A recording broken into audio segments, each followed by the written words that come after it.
Jesus, man, come on. I had a rough night, and I hate the fucking Eagles, man. And now, it's time for another episode of the 12-Man Fan Jam Show. A show made by 12s from around the world, for 12s around the world. I'm Mazette, and here's your host and my dad, the self-appointed Reverend Moses of the St. Paul Island Church of Seahawk Positivity. Yes, thank you, Mosette, and welcome to episode 521, the Eagle edition of your 12-Man Fan Jam Show as your Seattle Seahawks get ready to take on those Philadelphia Eagles. And what can I tell you? The Eagles just haven't been the same since Glenn Fry passed away. All right, we have a great show for you this evening. First, from merry old England, the yin to my yang. He gives us that peaceful, easy feeling. It's Matt from merry old England. Hi, Matt! Hello, good morning, Moses. How are you?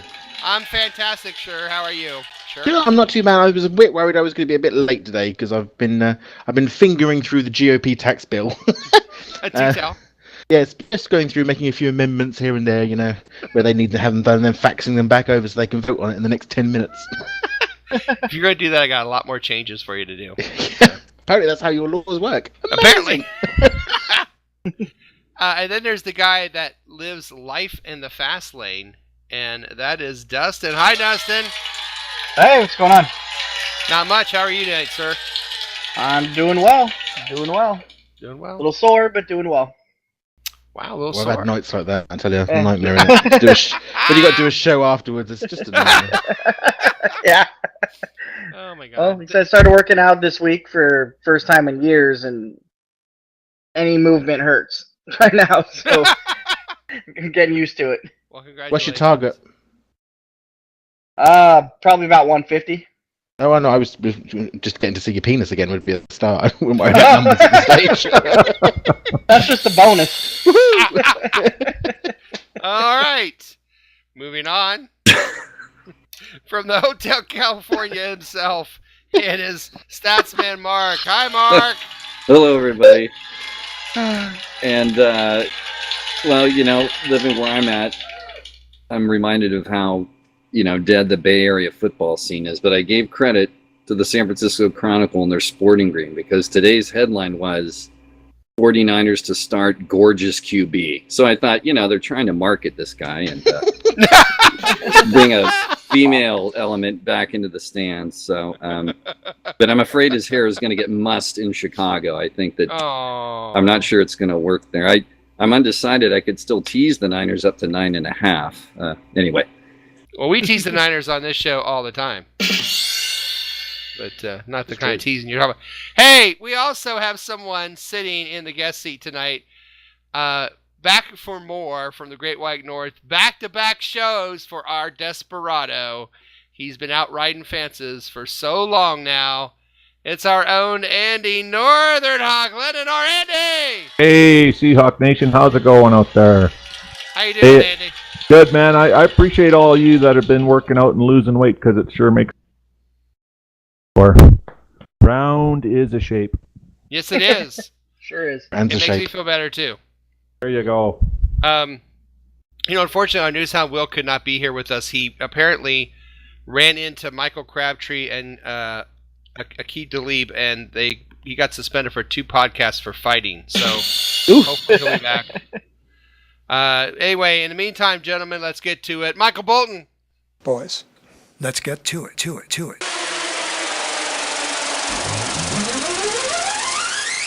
Yes, the show's run looks like a real NFL football game. 4 quarters and a halftime. First quarter will be news with me. The second quarter will be a recap of that 49er victory. Halftime is the best Seahawk theme play-along game on the internet. It's 12-Man Fan Jam Show halftime trivia. Of the world. Matt looking to repeat. Quarter 3 is information about the Eagles, including how you can tell if you might be an Eagle fan. And, of course, we put all that together and make our predictions, prognostications, and game ball in the fourth quarter. Before we start, we'd like to remind you to like, share, subscribe to the Seahawk Positivity YouTube channel. Join our Facebook group, 12-Man Fan Jam Show. Great game day thread going on there. Also on Twitter and email. Let us know your thoughts there as well. Before we start the show, I do have a couple shout-outs. Hey, can I do a shout out? Shout out. Shout out. Shout out. Shout out. Shout out. Shout out. Shout out. Shout out first from someone on YouTube. It goes by TMONT, Tamont 007. On the last episode, he said, "Good content. I like what you're doing here, but honestly, it could use a little live action video." I agree, but it's hard to do it when. That's your cue, Dustin. Yeah, while discussing On it.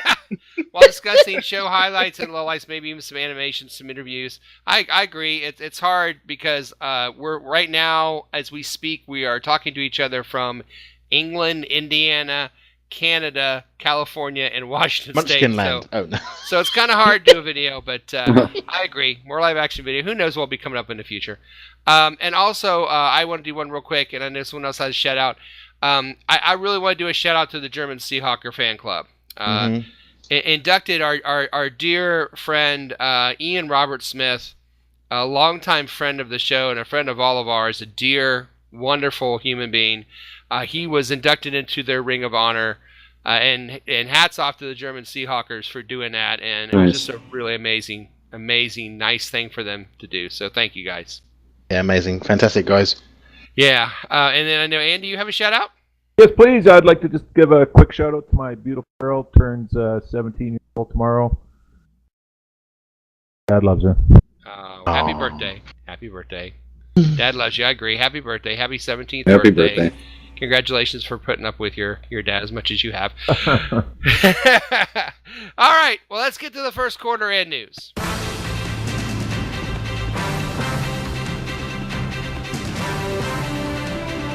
Yes, news from around the NFL with me. Wow, in my cracking voice, it's the 12-Man Fan Jam Show News Report, brought to you by this week's sponsor, the Cleveland Brownos. Yes, the breakfast cereal of losers.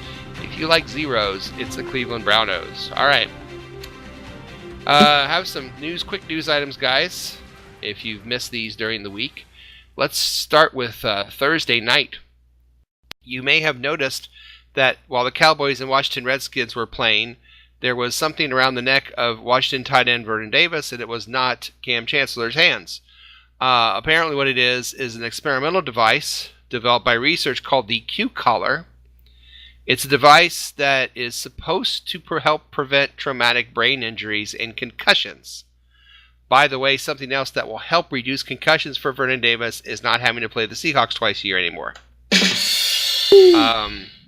Yeah, I don't know if you guys saw that. It's a little device. That's true. We'll see if that works. Speaking Talib? of something...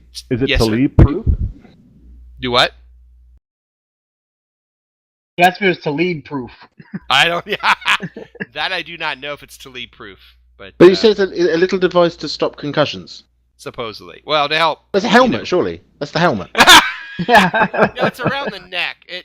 Look, I could tell you, it did. Are you ready? They did research on woodpeckers and bighorn sheep. I know. Don't ask me. There's some obviously going to work then. Obviously going to work. So, but anyway, it's a Q collar. It might become a new thing, and then again, it might not. But speaking of things that don't work, if you were in Indianapolis on Sunday, not only did the Colts blow a 16-6 lead at home, but it was rather chilly. And it was rather chilly because they couldn't get the stadium to work. The roof would not close like it's supposed to. No. Nice. Yeah, the $720 million stadium which opened in 2008 That all? apparently had difficulty getting the roof closed. A broken sensor kept the roof's west side from closing Sunday night, and it was like 50 degrees out, which wasn't too bad, but when you're used to being in the baby. You know that there's like some sort of like fieldman or like groundsman that's out there saying, guys, there's a screw here. Does anyone know where the screw goes? Yeah. There's always an extra part. It's funny you say that because before in 2015, a 7/8 inch bolt fell from the roof and injured 3 people. I may make this up. Wow. So I would like to put a punchline in here, but please just fill in your own Colts can't close joke here. It's just too easy for me. This is the thing with stadium, because what's that team which just had that new stadium that's got that sort of iris roof? Is it the Falcons? Oh yeah. Yeah. So the more moving parts to like a roof, the more chance there is of something going horribly or horrifically wrong. Very true. And they just keep adding all that. Let's make this stadium really fancy. Let's make it like a camera iris and have 8 different shutter blades coming in from different directions. What could possibly go wrong? Those never go defective. Oof. I agree. Yeah. What Does it ever get cold enough in Indy to have to close the roof to begin with? Well, they want to keep it closed. I think they want to keep it closed most of the time, actually. And they can open just the sides too if they want to do that. Yeah, I remember that. Right? Yeah. But now it was 20 below here. What about a couple years ago? It can. Not as bad as like Minnesota though. Like do you remember when the snow fell through their roof? Oh yeah. Yeah. That was brilliant too. You just know that same groundsman who's obviously just moved up the road. Instead they're saying he's just got his shovel out. It's like, oh shit. We also have tonight on the news. It's time to bring back an old classic. Yes, it is Johnny Manziel in the news. Johnny's theme song by Jimmy Druffett.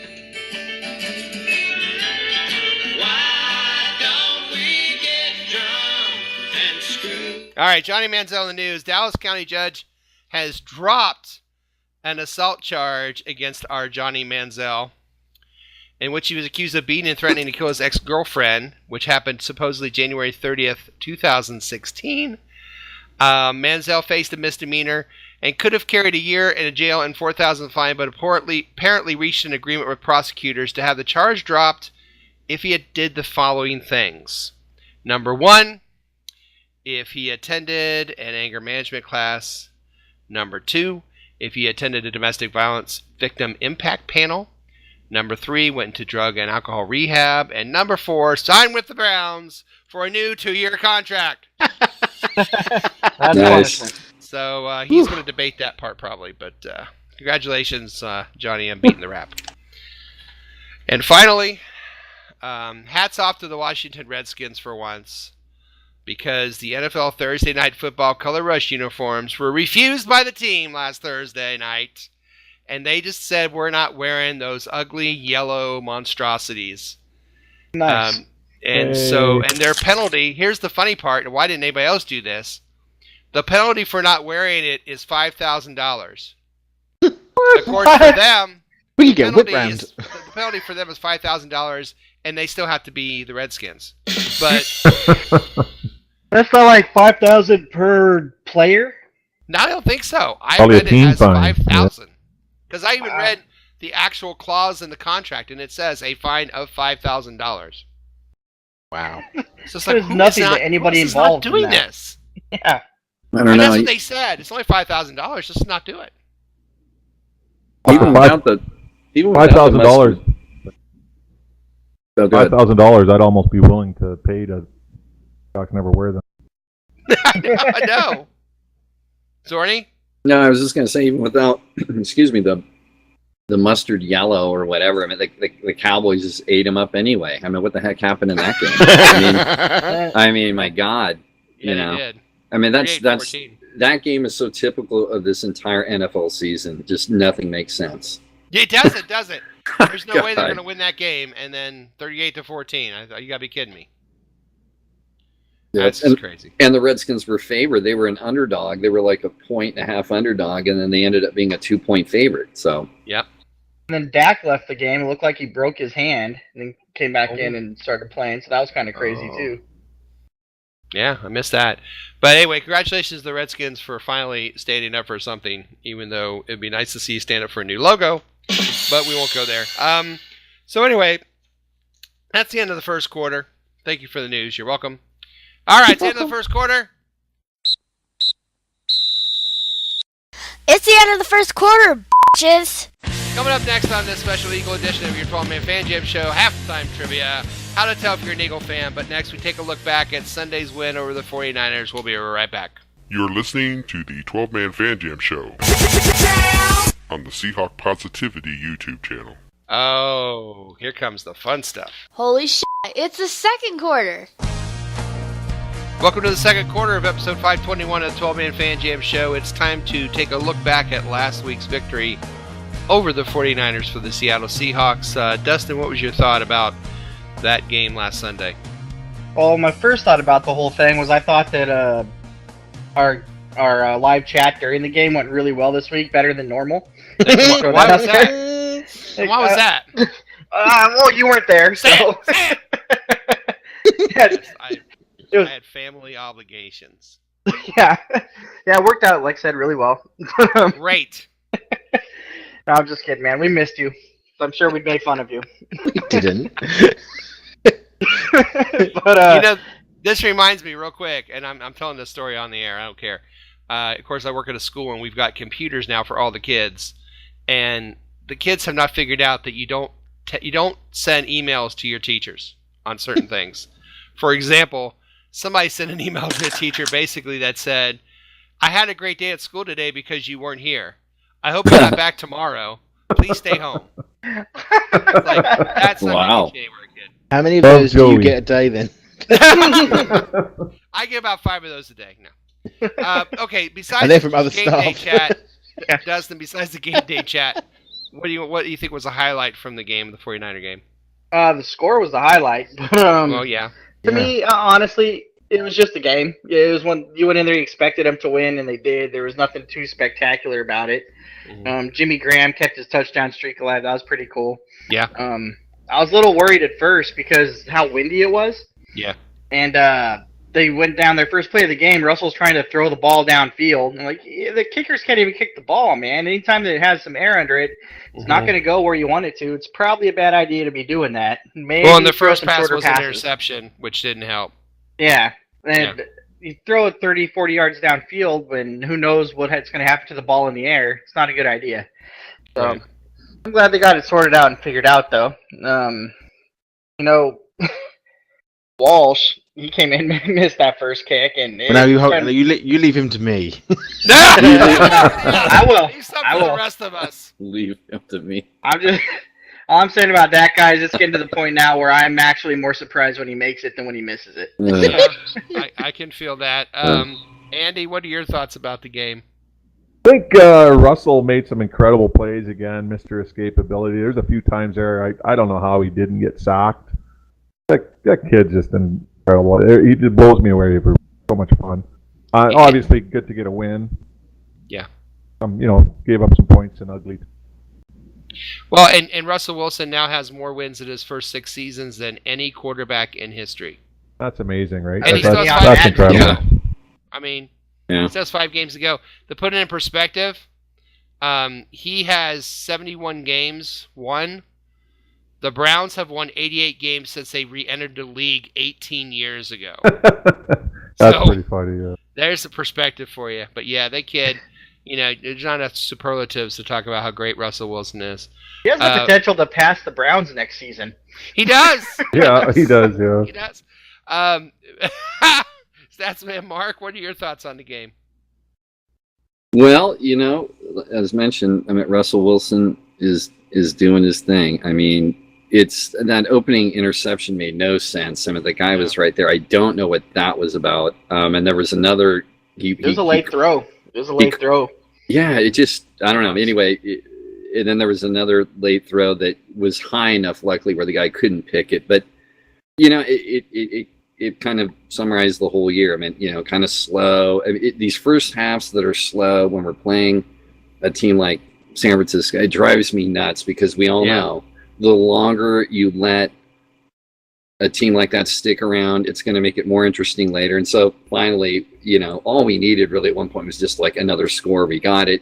And then then it's like, okay, the game's done. But Russell Wilson, has he been on Saturday Night Live yet? Have they had No, him? he has not. If he ever appears in every skit he is, they should just have him running in like figure eights behind the cast member. Like he's so used to running for his Trying life. to make it work. Trying to just make say his punchline work, dialogue while he's doing figure eights in every skit. It's like, That would be Russell, funny. calm down. Anyway, That would be funny. for one skit that might work. But he's amazing.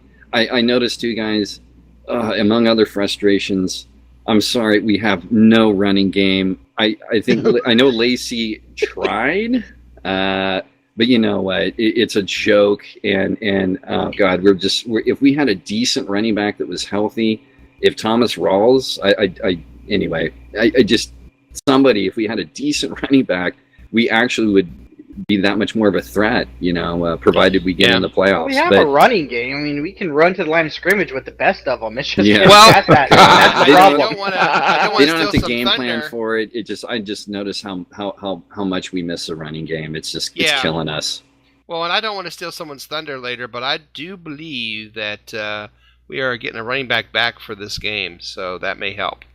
Okay, but be very careful with, Anyway, we'll leave the surprise, but yeah, stay tuned to what that means. I think it was 90 carries on 30 Lynch yards, again, guys. but 90 carries on 30. I mean, here's the thing, though. Was it Lacey or was it the line this time? Well, yes.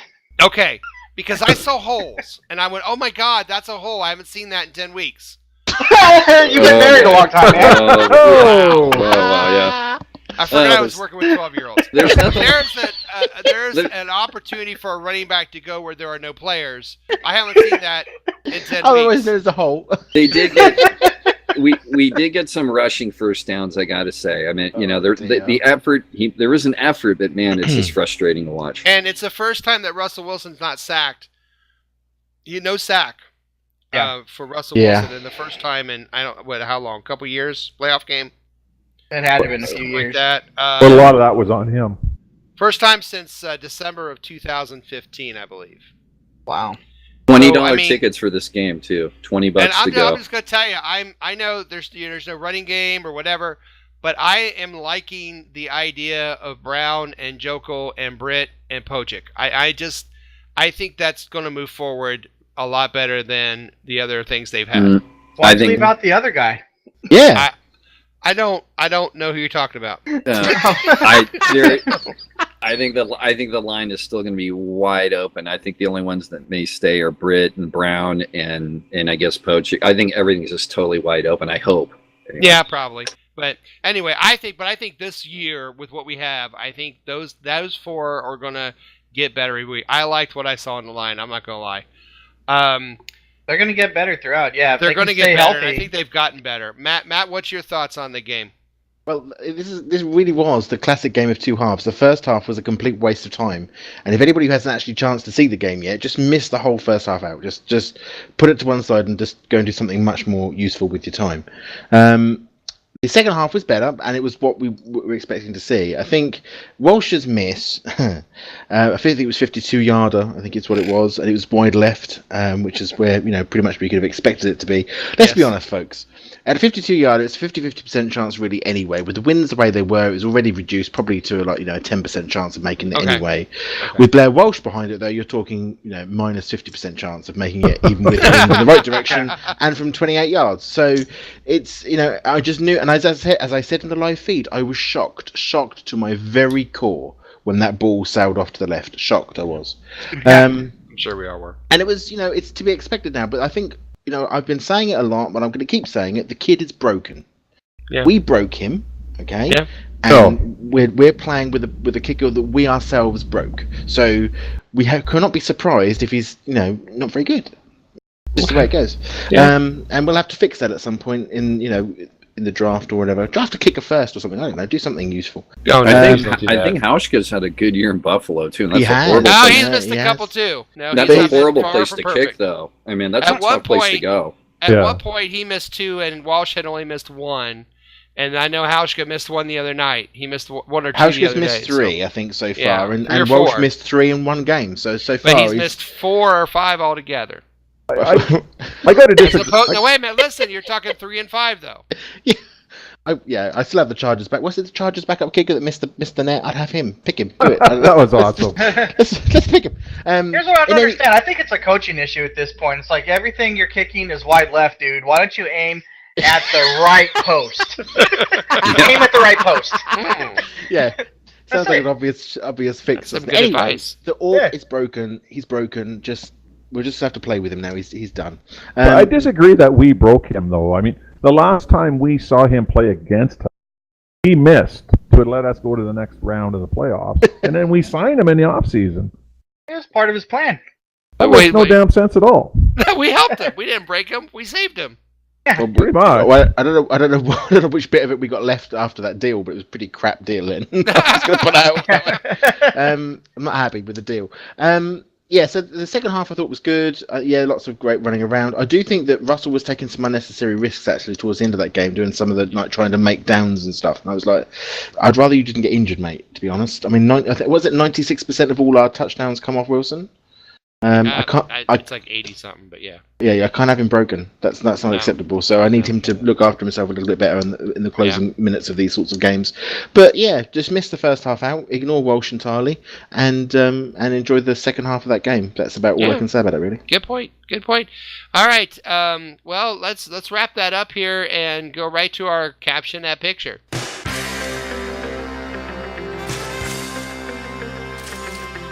Caption that picture this time is a picture of poor Beathard, who just got the tar kicked out of him by our defensive line. We didn't talk about how great the defense played against the 49ers, but they played very well. That last touchdown was a gimme with no time left. Didn't really mean anything. So I look at that score 24-6. But anyway, you can see the look on Beathard's face as Bobby Wagner's coming in to dish more punishment to him. Dustin, caption that picture. This is the moment when CJ Beathard realized he was Jimmy Garoppolo's stunt double. Nice. I like it. Matt, caption that picture. This would be Bobby Wagner saying, "Hey Beathard, there's always time for a cuddle." Aw. Oh, looking at the cuddle. Andy! Moses! Capture that picture. All right, I got two. First one's Bobby.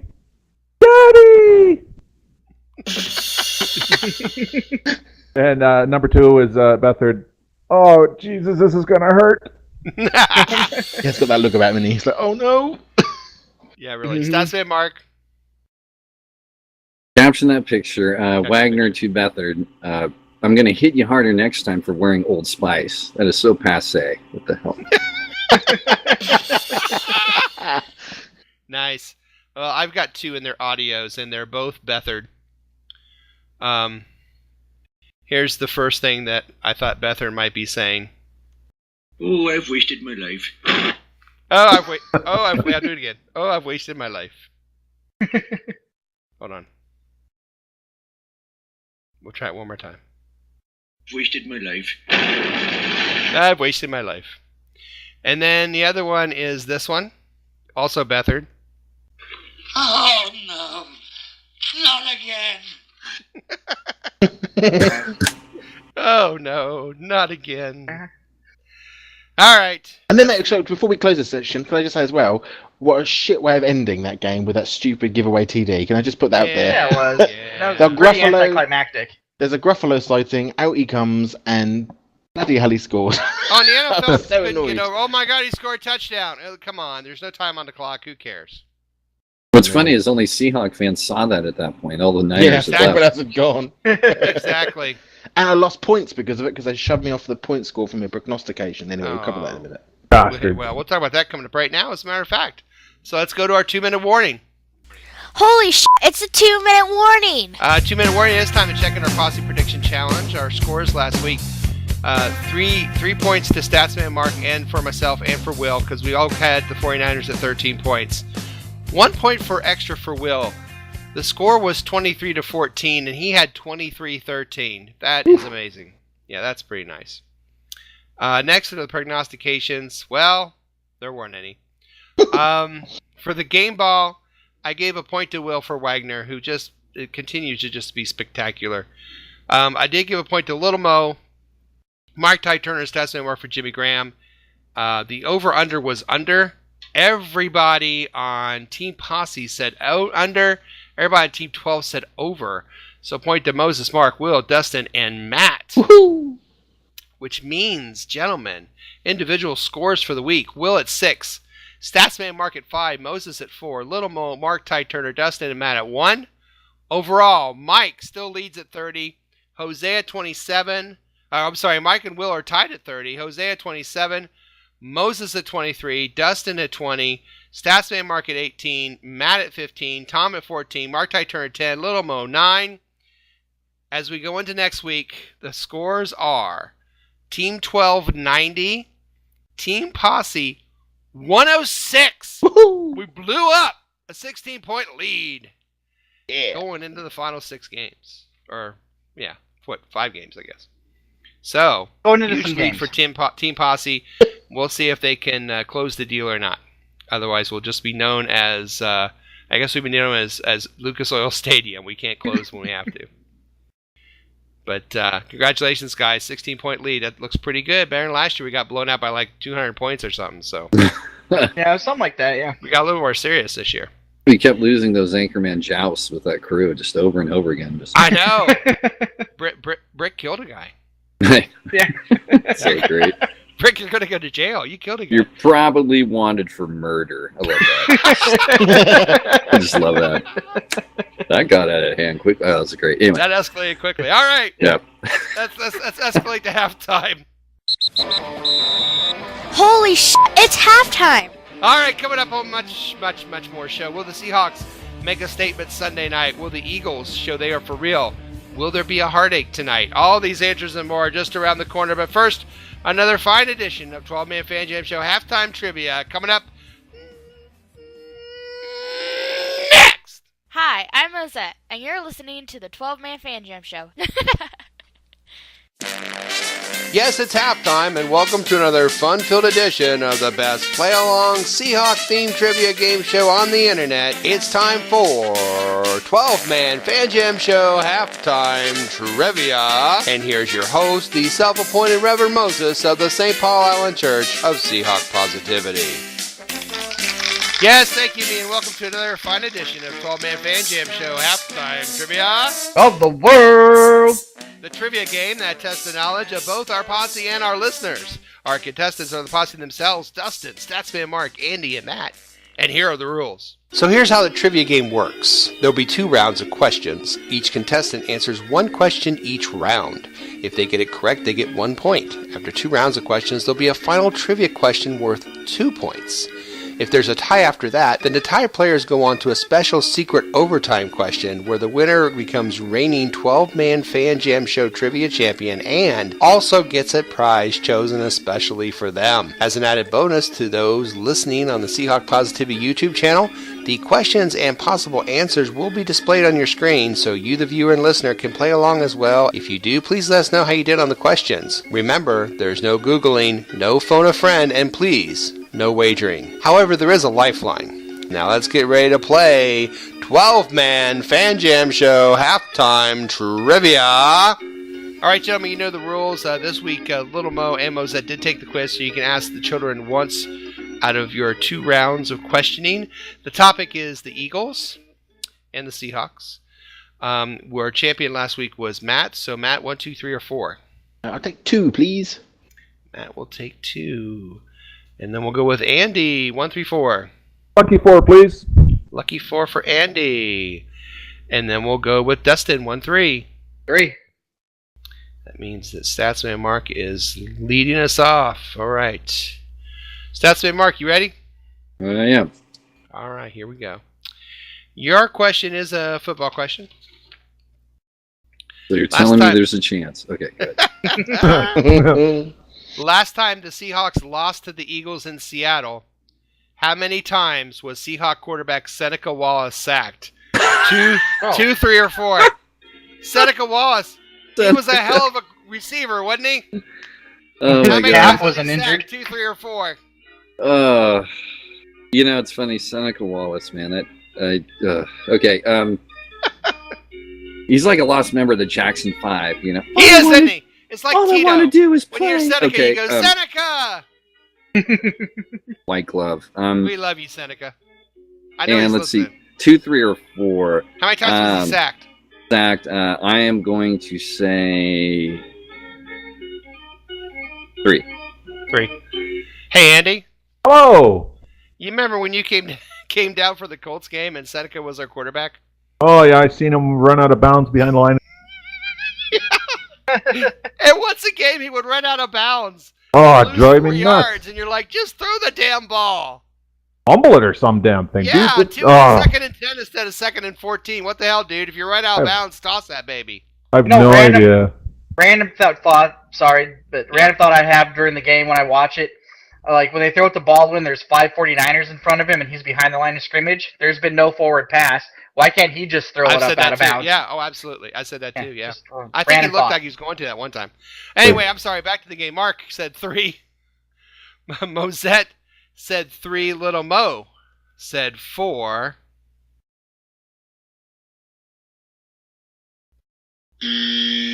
I'm sorry, it is 4. Mark, 4 times. Yeah. You know what? I keep meaning to do this. That buzz sound should be the ringtone on my cell phone. Yeah. Because it just that thing pops up an awful lot. Oh, that's awesome. Yeah. Matt, here we go. You ready? Yes. Yours is also a football question. The last time the Eagles played in Seattle, which was last year, how many interceptions did Carson Wentz throw? 2, 3, or 4? I remember it was 2. Dance! You think it was 2? I think so. You gonna go with it? Is it your final Yes. answer? Yeah. Little Mo said 2. And Mosette said 3. You said 2. Yes! Yeah. Sherman and Cam both got him. That's right. Yep. Yes, they did. And see, there's Matt's ringtone because that one pops up. Dustin, your question is about the Eagles. Philadelphia Eagles or Eagle frontmen Glenn Fry and Don Henley. Let's see, I'll know this one. They met backing up what famous singer? Crystal Gale, Dolly Parton, or Linda Ronstadt? How did they meet? Backing up Crystal Gale, Dolly Parton, or Linda Ronstadt? For some reason, I want to say Ronstadt. That just sounds right. It sounds good, do it, huh? Yeah. Yeah. Well, Little Mo and Mosette also thought it sounded pretty good, so they said Linda Ronstadt. Yeah, Linda Ronstadt. Seems like I heard that somewhere before. Probably from you at one point, actually. Probably last year. Yeah. I would be surprised that was our question last year.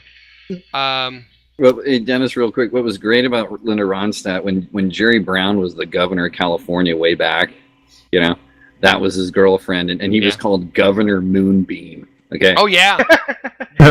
So that's Great name. 1977, but this is 40 years post hippie stuff for you. So Governor Moonbeam, kind of like that. I remember Governor Moonbeam. Yeah, I remember that. Hey Andy. Hey Moses. Doug Peterson, the coach of the Eagles, he used to play quarterback in football. I think they call it National Football League. No way. Yeah. So my question to you is, how many different NFL teams did Philadelphia Eagle head coach Doug Peterson actually play for? How many different teams did he play for? At least suit up for? He probably did play for all these teams too. Is it 4, 5, or 6? Me and him, we have something in common. I'm not sure if you knew that. No, do tell. I've never heard of him, and he's never heard of me. There you go. That's awesome. I'm gonna go with 6. What the hell? He's gonna go with 6. What the hell? Sure. Little Mo and Mosette both said 5. But no, you said 6. Nah, Yeah. it was 5. Them kids. I know. Dolphins twice, Panthers, Packers twice, Eagles, and Browns. And to show you my age, how I'm on my 23rd year of my fantasy football league. He was one of my starting quarterbacks one time we played for the Eagles. Holy crap. Yeah, I know. That tells you something. All right. Were you drinking that day? Yeah. I was like 8 quarterbacks that year. You're on auto draft? Jake Plummer broke his thumb on a helmet, and I never. Oh no! Yeah. So okay, Matt and Dustin at 1. Mark and that's been Mark and Andy at none. I missed something. Yeah. So we're gonna start with Matt, 5, 6, 7, or 8. 7, please. 7. Wait, did I hit a nerve? Dustin, 5, 6, 8. 8.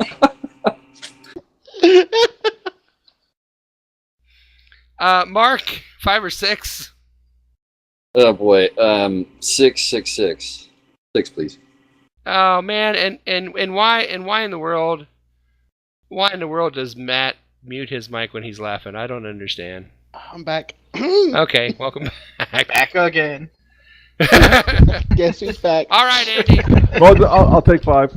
Andy, this is a question that I wish had been given to Matt, but here you go. Oh, thank goodness. Thank goodness.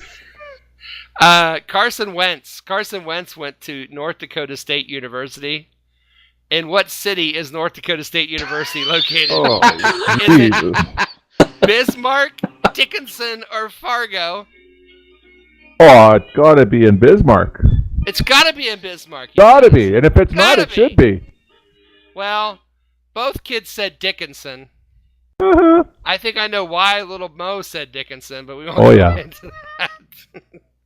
You said Bismarck.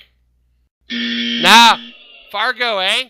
Fargo, eh? Wow. You betcha. Yeah, I've you been betcha. there. Been there.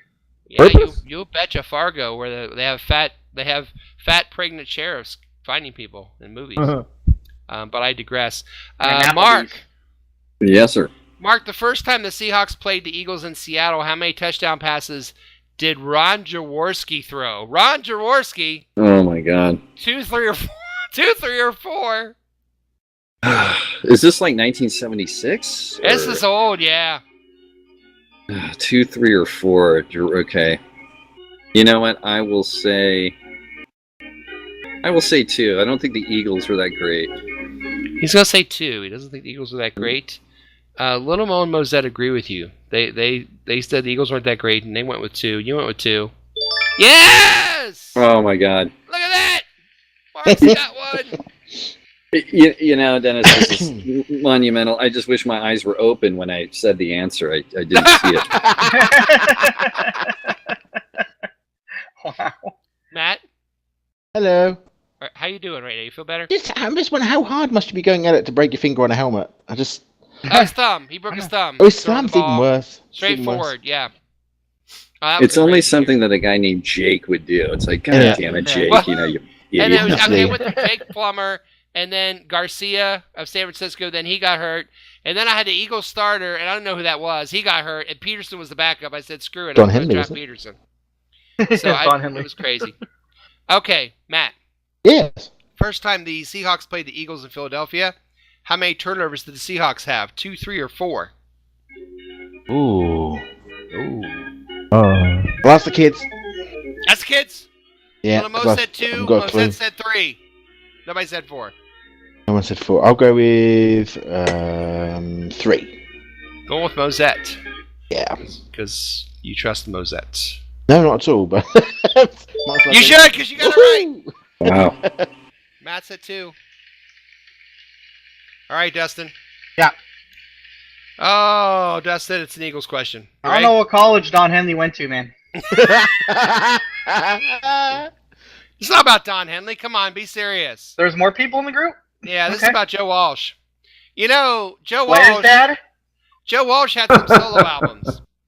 And I want you to tell me one of these titles is not a title of one of his solo albums. So 2 of them Wide are, left. and one of them is not. Are you ready?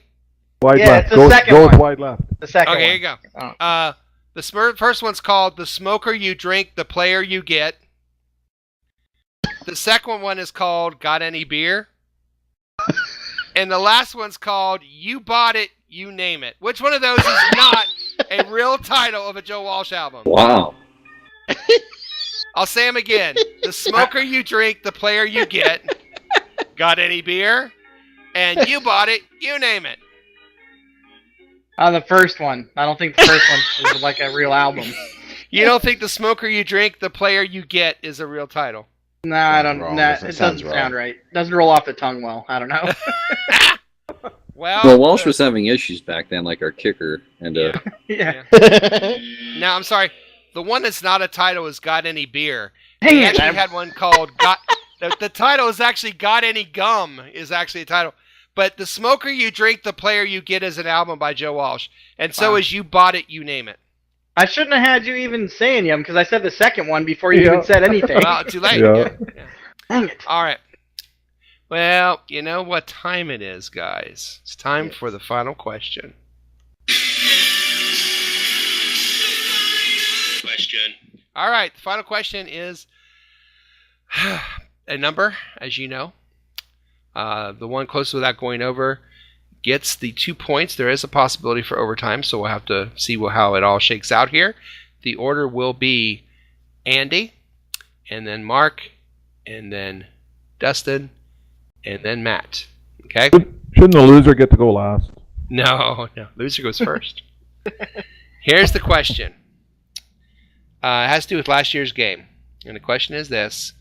Last year when the Seahawks played the Eagles in Seattle, how many total rushing yards did the Seahawks have in that game? Total rushing yards for the Seahawks last year against the Eagles. Andy. Hey, oh boy.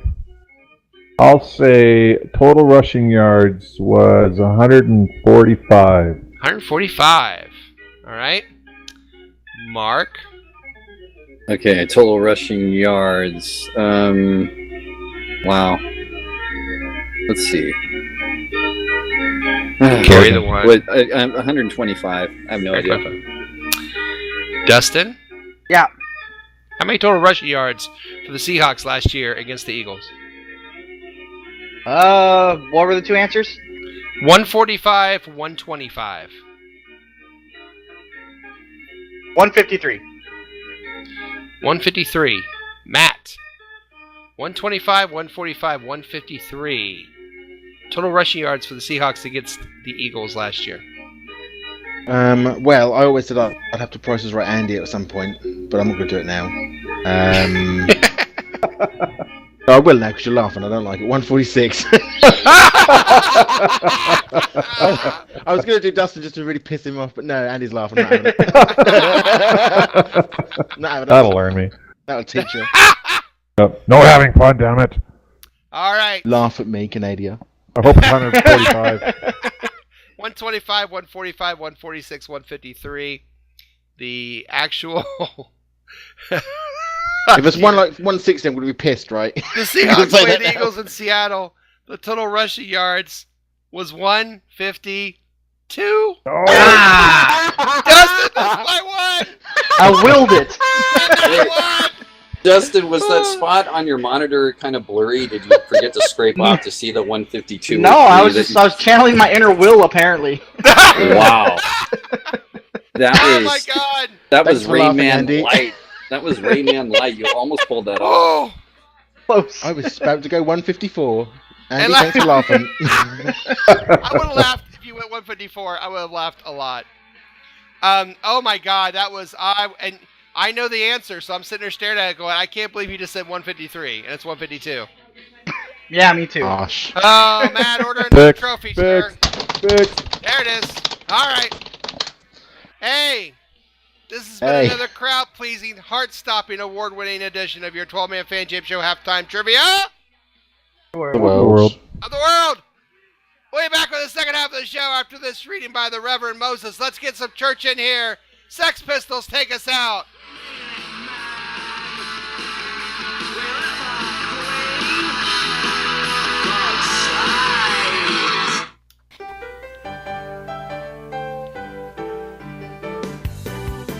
And now it's time for a reading of Seahawk Positivity with the Reverend Moses.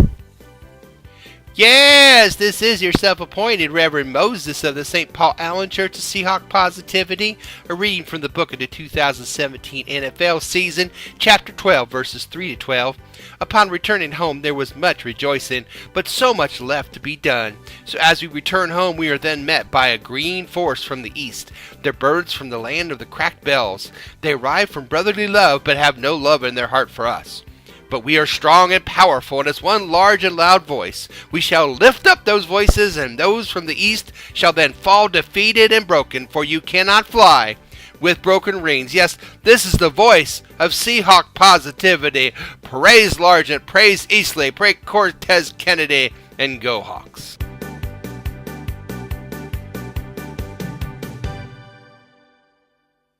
Holy shit, it's the third quarter.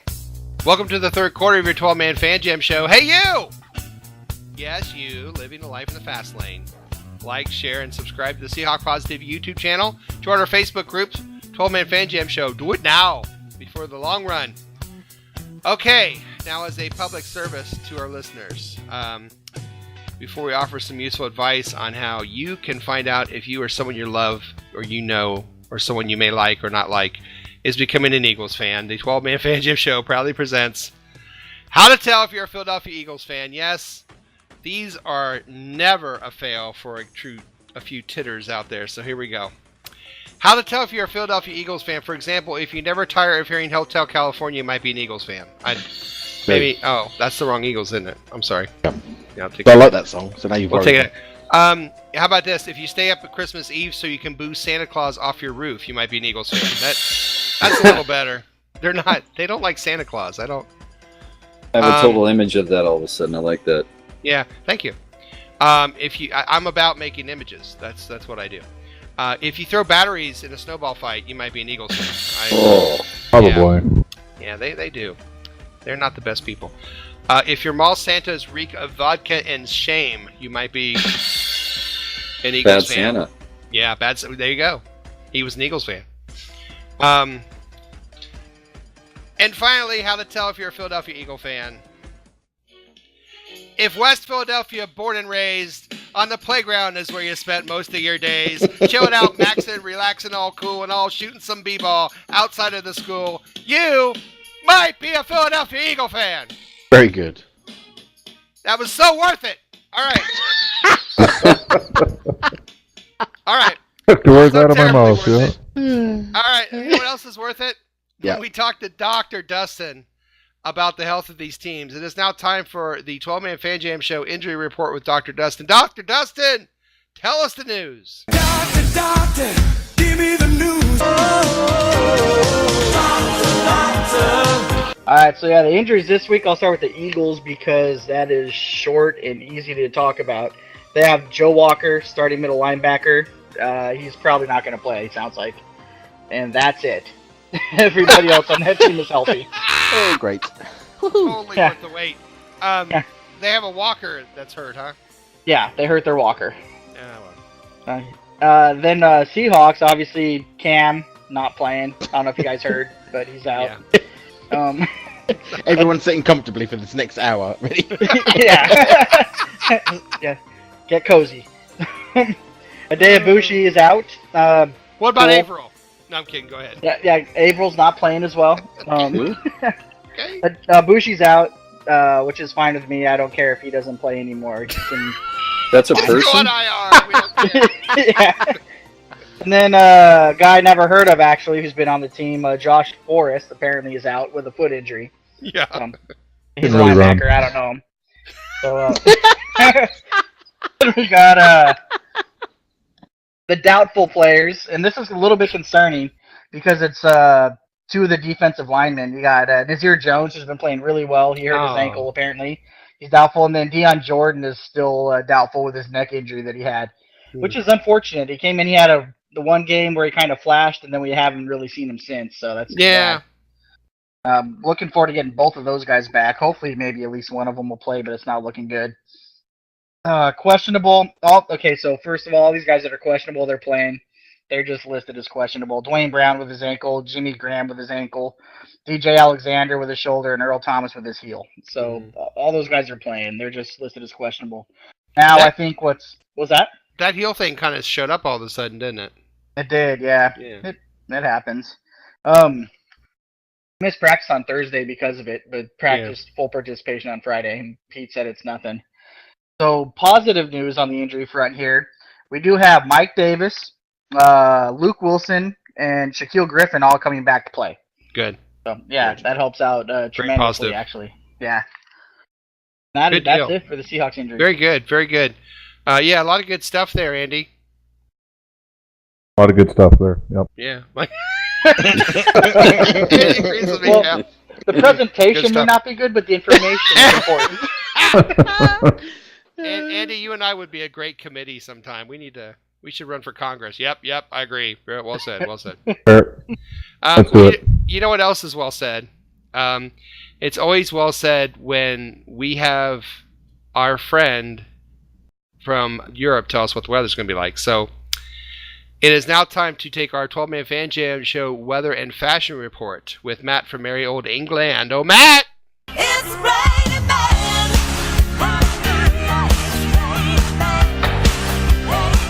Yes, thank you, Moses. Weather is one of the hardest things to predict on the planet, and when a game is played in Seattle, there really is only one surefire way to predict the weather. Yes, that's right, Moses, the ancient and mysterious art of astrology. So I asked the old woman who lives across the hall from me, she's called Mabel, and she checked the astronomical charts. She told me that with you being a Leo, Dennis, Uranus will be in a good position and very likely to touch the face of the sun. You might want to add a little suntan lotion to that area, or maybe warn little Mo. It sort of depends on which sun she meant, I suppose. Are you saying I have to put suntan lotion on Uranus? Apparently it's going to be in a good spot to touch the sun. All right. Shocking, really. Well, anyway, we worked it all out, and apparently all this means is that it's going to be a cold game with patchy cloud and temperatures of 45 Fs, or 7 degrees centigrade. Wow. Now, what to wear is what I hear you all ask, very quietly. Well, so I'm so pleased that you asked. As we're hosting the high-flying Eagles, currently favourites, I might add, in our own home stadium to win this game, what's needed are distractions, things to put them off their game. So this week's theme is Lombardi Trophy. I mean, everyone should bring their own homemade trophy, wear their Super Bowl 48 champion hats, t-shirts, heck, come dressed as a Lombardi trophy. You see, they will see so many trophies in the stands and on all the sidelines. It will be an instant distraction for Pedersen and all his boys. And so just crack out the silverware, really. That's what I suggest. As for me, you know me, if I was going to this game, well, there really is only one look for me, keeping in with the theme of distraction. I would go dressed as former Philadelphia Eagle quarterback Michael Vick, complete with alleged dogfighting arena and optional Foles backup. Because that's guaranteed to distract them, to be honest. With that being said, it looks like it's going to be perfect Seahawks weather. Moses, back over to you. Oh, thank you very much. Another wonderful weather and fashion report and injury report. Thanks for paying attention there, Matt. Okay. Way to not have your mic muted, dude. Yeah, really. Well done. Professional. Very professionally done. Right now, I'm going to start or end the quarter here talking about Jose always asks us questions, and this seemed to be a good one for this part. So it's time for Jose because Jose wants to know. I want to know what you're thinking. There are some things you can't hide. I want to know what you're feeling. Tell me what's on your mind. Yes, Jose wants to know what we're thinking about this question of the week, and we'll start with Statsman Mark. And the question is this: how confident are you, percentage-wise, that we'll make the playoffs? He says he's 60% confident the Seahawks will make the playoffs. Statsman Mark, what's your percentage right now? Right now, where we're sitting on the Seahawks making the playoffs. You know, I think I'll go a little higher. I'll go 70, which may surprise some people, but I do think that one way or another we do get in. I somehow, some way, I just don't see us falling out, but I don't have all the examples in front of me, but I do think we get in. So, all right. 70%. 70%. Dustin. Well, it's a team with a lot of experience. That being said, they also have a lot of playmakers. It's not just old guys by experience. So they know how to win. They turn it on this time of year. And right now, I'm 100% confident they're going to make the postseason regardless who's in front of them. Love it! Love that positivity. Andy! Whoa! What's your percentage on the Seahawks making the playoffs right now? I'm going to go 50-50 right now. We got a lot of key injuries, obviously. If you look ahead to the last end of our season here, we have too many easy. No. I think we can do it, but I think it's going to be awfully tough. So I'm just take the narrow line and. You're hitting 50-50, huh? 50-50. Sorry. 50-50. Your percentage, Matt. Well, I'm a bit worried that Statsman Mark doesn't have all the stats in front of him. That's concerning. I haven't for years. It's a worry. It's a worry. I'm going with the age. I'm looking at maths of this. We either do make it or we don't make it. So it's a 50% chance. You're right. Either they make it or they don't. I'm going with 80% right now. And it's going to be interesting because I think what we're forgetting is everyone's schedules that are ahead of us and everyone has to play each other. And I think Carolina and Falcons still have to play each other twice. So there's some beating up that could happen there. I do think we have to keep an eye on that South race because if they get two teams in, then we have to win the division. And that means we have to stay pace with the Rams and hope that one game that we play each other is for that division. So it could get rather sticky. But the Rams are playing somebody tough this weekend. Who are they playing? Does anybody know? Well, they're in Arizona. So the Rams are? Okay. The Rams are 7-point favorites in Arizona. Notice how I know my gambling stuff. Yeah. Totally on that, isn't he? I was thinking they played somebody tougher, but they do the next week because the Eagles go from here to L.A. That's what I'm thinking, right? So it's 80% right now, but we've got to keep our eye on the South and hope that that they can kind of eat themselves a little bit and put some losses on each other, so that they can only get one team in the playoffs, because I think they're going to get one or two in the playoffs, and if they get two, then we have to win the division. So I'm going to say 80 right now. But the X factor is Carolina, because I don't know if they're going to sustain. I can't tell what that team, how good they are. How I think the Saints and the Falcons are good enough, or are fairly legit. And I think it's Minnesota, mini Philly and New Orleans is like probably the upper Super Bowl guys. Carolina is super inconsistent at times. I mean, they struggled against the Jets at one point last week. But when they're good, they're fantastic. When they're good, they're good. My sister will tell you that she's a fan, but it's very inconsistent for them. So it's like this whole season, really, for everyone. It's like nobody knows what the hell is going on. Well, the key is, what is the Carolina Panthers record when Cam wears his purple fedora with a feather? Oh, I don't know. Makes all the difference. Here's the thing: the Eagles are 1-1 against teams with winning records. They've only beat one team with a winning record, right? Yeah. So if they come to Seattle and they lose, great. Then they go and keep their average, go to the Rams and win. That helps us out. And then we have another chance to play the Rams, so that gives us 2 games against the Rams, or allows us to close the gap with the Rams a little bit. Right. So I think we still have a shot at this division, and I'm not going to give up on that until we're mathematically eliminated. I'm pretty sure we'll end up still winning the division even. Yeah, absolutely. It's still pretty much in our hands. You know what else is in our hands? The end of the third quarter. It's the end of the third quarter, bitches. All right, coming up next, we put all this together: predictions, prognostications, and game balls for the upcoming game with the Seahawks and the Eagles. You are listening to your 12-man Fan Jam show, where Eagles dare not fly. We'll be right back after this. You're listening to the 12-man Fan Jam show on the Seahawk Positivity YouTube channel. Nobody cares. Holy shit, it's the fourth quarter. Oh, yes! It's time for the fourth and final quarter of this episode of your 12-man Fan Jam show.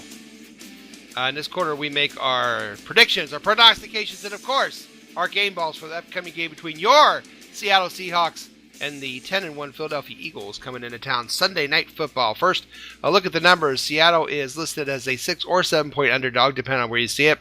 We're going to put our over-under at 47.5 just because. Quick disclaimer, these numbers have been presented for entertainment purposes only. The 12-man Fan Jam show does not endorse betting on anything at any time. Please don't take this or anything we ever say on this show seriously ever. Okay, now our picks. Let's start with Team 12. Jose, I'm torn. My head is telling me the Eagles are going to kill us. My heart's telling me the Rams beat the Saints. Why can't we beat the Eagles? So I'm going to go 34-31 Seahawks. We get a last-minute touchdown like in the Texans game. Prognostication, Earl gets a pick. Russ gets the game ball, including a game-winning touchdown. Tom, I'm torn on this game. I don't know if our secondary can hold up. We couldn't win with Atlanta. Can we hold up against a more dynamic offense? I'm not sure.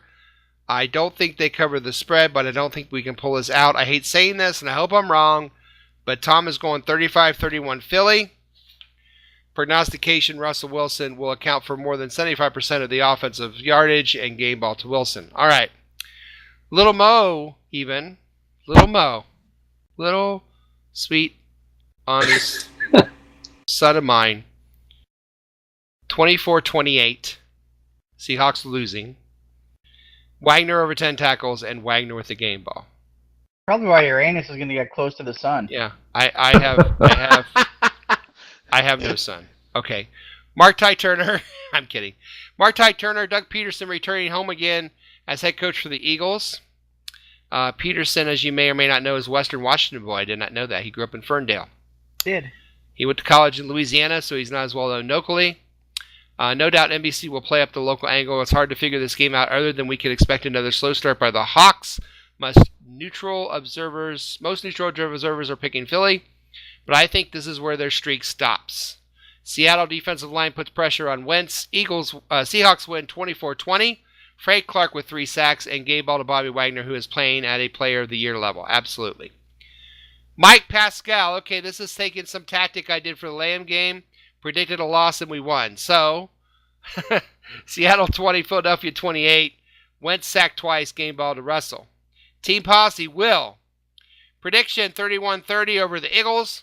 Seahawks win. Russell Wilson, game ball, who will put on a clinic Sunday night. And prognostication from Will, Blair Walsh kicks the game-winning field goal. Okay. Andy. Focus. Hi. Hello. Thanks for coming on again. It was good hearing from you again. Appreciate it. Thanks for having me back. Yeah. You did pretty well in your score last year. You said 42-0 and they won, so there you go. Got to be positive all the time. Yeah. What do you got for this one? I have no idea. This is tough, man. Yeah, it is. This could go anyway, but I'm gonna say we're gonna get lots of offense. I'm gonna go 35 Seattle and 4 Philly. What was the score on Philly? 24. 24. All right. 35-24 Seahawks. Good deal. Prognostication? I'm gonna go with Wagner gets 2 sacks and a forced fumble. Ooh, nice.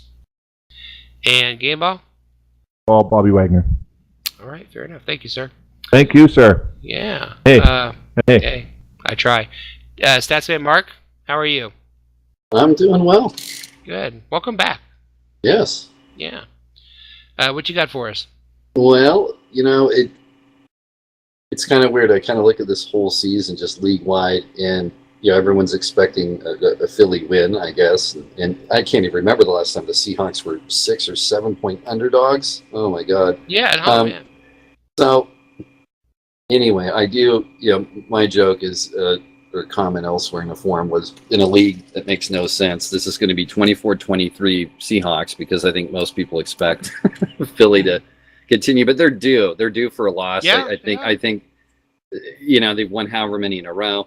So I do like our chances, and if this game doesn't fire us up, I don't know what will. Yeah.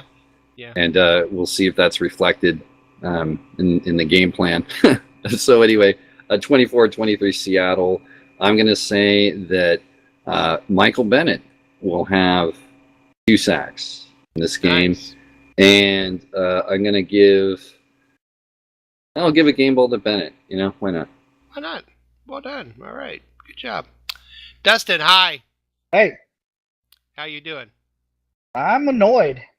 Why are you annoyed? Because all these people that are saying the Seahawks are going to lose by 6 or 7 points at home, get out of here with that garbage, man. That's a bunch of shit. Go home with that stuff, man. Yeah, it's a bunch of trash. Yeah. Losing at home like that is not going to happen. Look, Preach. the Legion of Boom may be gone. That may be in the past, but Death Row's still alive. And that defensive line is solid. Yeah. They're going to force Wentz out of the pocket. They're going to put him in uncomfortable positions, and they're going to force him to throw 3 interceptions. Seahawks are going to win this game 31-27, and the game ball is going to end up going to Russell Wilson, because he's going to show everybody that he's still the man. Carson Wentz ain't going to take him out. Yeah. You got prognostication you want to share? 3 interceptions for Wentz. Woo. Yeah, get out of here with that stuff. We're going to put Wentz in uncomfortable positions. We're going to take him out to eat and make him pay the bill. That's what we're going to do. Put his anus close to something. Okay. Nice. Wow. All right. Well, it doesn't always have to be just Dennis's anus. That's a good point. Yeah, Can everyone just stay off my anus? I get all the fun. Hello. Well, after being in North Dakota, Wentz would welcome it. So. Oh, dear. I feel like I've successfully lowered the tone of the show again. I love it. And no one's listening at this point anyway. So I know. Yeah. Or at any point for that matter. What can I help you with, Moses? I'd like a score, prognostication, a game ball, and a key to the game if you want to throw it out there. Well, I think the key to the game is our third downs. I think if we keep getting 3rd and 8s and stuff like that, we're doomed. We need to have 3rd and shorts. Yep. For my score, well, I think this is a statement game. Actually, I think it's a statement game of our season. It's either going to be a high octane point scoring shootout, or they're going to spank us so hard Adrian Peterson will be taking notes to use on his next child. So I think, Wow. Too soon. I think the score. But I agree. I agree with Dustin. You're right. I'm fine. Go ahead. I'm going to put that trademarked. That was my gag. I think Seahawks 34, Eagles 31. I think game ball to Russell Wilson, and I think my prognostication: Russell Wilson will throw for 450 yards or more. Oh dear God! God. Well, it's what he did with the Texans, was 452 yards. You're gonna be so pissed when he throws for 449. Well, I like to, it's a prognostication. You've got to put some difficulty in. Yeah, I understand. All right, good night, everybody. Thanks very much. All right, good night. Oh wait, it's my turn. Oh yeah. Oh yeah, he gets a turn too. Yeah. Here we are at Game 12 for the season. Number 12 has special meaning to this franchise, and this game is truly special, for this is the start of the Seahawks renaissance. Time for the Seahawks to come out once again and make the NFL turn their heads to the Pacific Northwest and go, oh crap, here they come again. Oh mama, here come those Seahawks again. Watch the Seahawks cause 3 turnovers.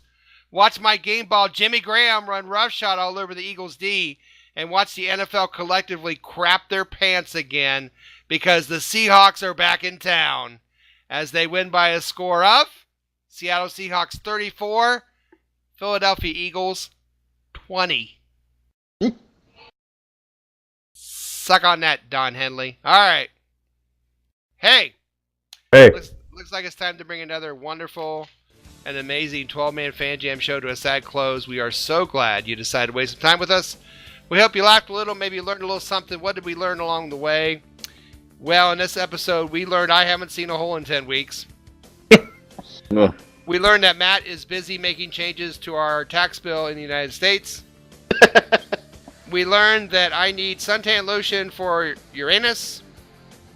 And we also learned that Jake Plummer has weak thumbs. I don't know where that even came from, but... Or a hard helmet. On behalf of my partner in crime, Matt, our news hound Shadowhawk Will, who could not be with us, Statsman Mark, Dustin as the Beaver, Andy, Roger Goodell, Moset, Little Mo, Ron Jaworski, Harold Carmichael, Sheila McRae, Art Carney, Wilbert Montgomery. Good night, everybody. Go Hawks. Good night. Go Hawks. Go Hawks. So is there a special store I need to go to for this lotion, or? Yeah, just rub it on. All right. Any Walgreens will have. Any Walgreens